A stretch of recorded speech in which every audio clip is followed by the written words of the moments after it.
Halo, apa kabar? Anak-anak kelas 5 yang luar biasa. Semoga semua dalam keadaan sehat ya, walaupun dalam masa pandemi ini. Masih belajar bersama saya Bapak Ujang Herman. Hari ini Bapak akan menyampaikan materi tentang IPA, yaitu KD 3.8. Membahas tentang siklus air dan dampaknya pada peristiwa di bumi dan kelangsungan makhluk hidup. Untuk itu, siapkan buku tematiknya yaitu tema 8, buku catatan dan alat tulis yang diperlukan. Dan jangan lupa, kalian sebagai orang yang beriman, silahkan berdoa menurut agama dan kepercayaan masing-masing. Baik anak-anakku yang terkasih, sebelum pembelajaran dimulai, Bapak akan sampaikan dulu tujuan pembelajaran yang harus dicapai hari ini. Yang pertama, siswa mampu menjelaskan terjadinya siklus air dengan baik. Yang kedua, siswa mampu menjelaskan terjadinya air tanah dan air permukaan. Dua tujuan itu harus dicapai dalam pembelajaran hari ini. Anak-anakku yang terkasih, manusia selalu membutuhkan air dalam kehidupan sehari-hari. Kegunaan air antara lain untuk keperluan rumah tangga, pertanian, industri, dan untuk pembangkit tenaga listrik. Begitu besarnya kebutuhan manusia akan air. Kita bersyukur air senantiasa tersedia di bumi.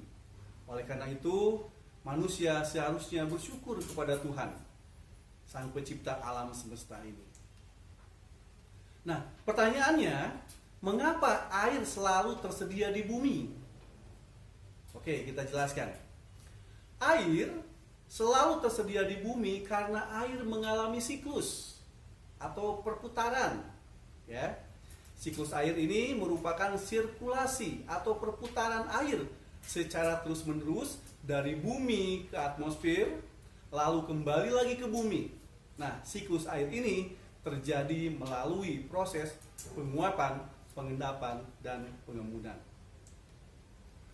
Nah, perhatikan anakku sekalian, skema yang ada di samping ini yaitu skema proses siklus air dalam kehidupan sehari-hari. Prosesnya yang pertama adalah air laut, sungai, dan danau menguap akibat panas dari sinar matahari. Nah, proses penguapan ini disebut evaporasi. Tumbuhan juga mengeluarkan uap air ke udara. Nah, uap air ini dari permukaan bumi naik dan berkumpul di udara. Lama-kelamaan, udara tidak dapat lagi menampung uap air tersebut, sudah jenuh. Ya. Nah, proses ini disebut presipitasi atau pengendapan. Nah, ketika suhu udara turun, uap air akan berubah menjadi titik-titik air. Nah, titik-titik air ini membentuk awan. Nah, proses ini disebut kondensasi atau pengembunan. Nah, di sini kita sudah punya dua istilah, yaitu presipitasi, yaitu pengendapan, dan yang kedua kondensasi, yaitu pengembunan. Nah, kemudian titik-titik air di awan selanjutnya akan turun menjadi hujan. Air hujan akan turun di darat maupun di laut. Air hujan itu akan jatuh ke tanah dan perairan. Air hujan yang jatuh di tanah akan meresap menjadi air tanah. Dan selanjutnya air tanah akan keluar melalui sumur. Nah, air tanah juga akan merembes ke danau atau sungai. Air hujan yang jatuh ke perairan, misalnya sungai atau danau, akan menambah jumlah air di tempat tersebut. Selanjutnya, air sungai akan mengalir ke laut. Namun, sebagian air di sungai dapat menguap kembali. Air sungai yang menguap membentuk awan bersama dengan uap air laut dan tumbuhan. Proses siklus air pun terulang kembali. Nah, Dari proses siklus air itu dapat disimpulkan bahwa sebenarnya jumlah air di bumi secara keseluruhan cenderung tetap. Hanya wujud dan tempatnya yang berubah. Anak-anakku yang terkasih, proses siklus air menyebabkan air bergerak meninggalkan tanah ke udara. Selanjutnya, air turun lagi ke tanah dalam bentuk air hujan. Air yang turun ke tanah ini ada yang masuk ke sungai. Aliran air di sungai ini akan terkumpul kembali di laut. Selain masuk ke sungai dan mengalir ke laut, ada juga air yang tergenang membentuk danau.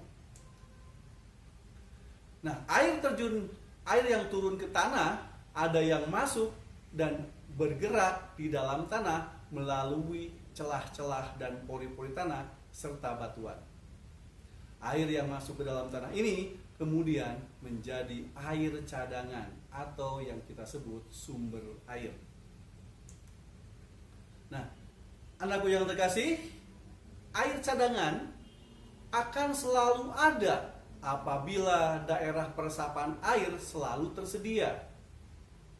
Daerah resapan air terdapat di hutan-hutan. Tumbuhan hutan mampu memperkukuh struktur tanah. Saat hujan turun, air tidak langsung hanyut, tetapi air akan terserap dan tersimpan di dalam tanah. Air yang tersimpan di dalam tanah akan menjadi air tanah. Air akan lebih mudah meresap jika terdapat banyak tumbuhan. Air yang meresap akan diserap oleh akar tumbuhan tersebut. Adanya air dan akar di dalam tanah menyebabkan struktur tanah menjadi kukuh dan tidak mudah longsor. Kemudian ada air hujan yang jatuh. Sebagian akan diserap oleh tanah, lalu menjadi air tanah. Sebetulnya apa sih yang dimaksud dengan air tanah? Tadi sudah dibicarakan sebelumnya. Air tanah adalah air yang mengalir di bawah permukaan tanah. Jadi ini misalkan tanah, mengalirnya di bawah permukaan tanah.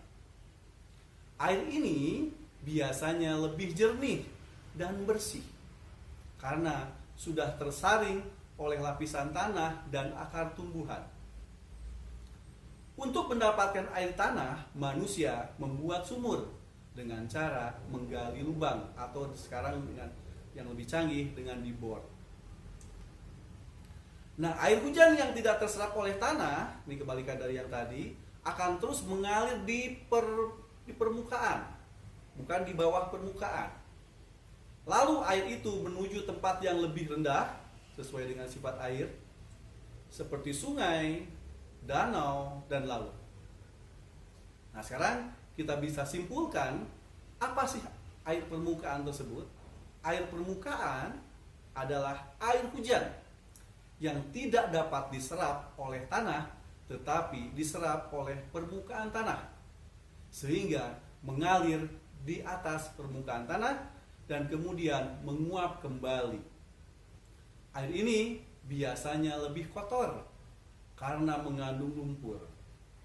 Air ini juga biasanya membawa berbagai macam material dan proses erosi. Anakku yang terkasih, ketika musim kemarau, air hujan yang turun menjadi berkurang. Air hujan yang turun biasanya langsung diserap oleh tanah menjadi air tanah. Jika air sungai dan danau surut, akan menyebabkan berkurangnya penguapan air sebagai pembentuk titik-titik air di awan. Akibatnya, dari semakin sedikitnya awan adalah semakin berkurangnya curah hujan. Oleh karena itu, sumur-sumur penduduk pun menjadi kering. Di saat inilah biasanya terjadi kelangkaan air bersih.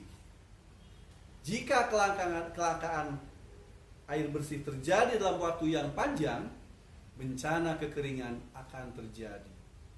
Mari kita biasakan menghemat penggunaan air dalam kehidupan sehari-hari.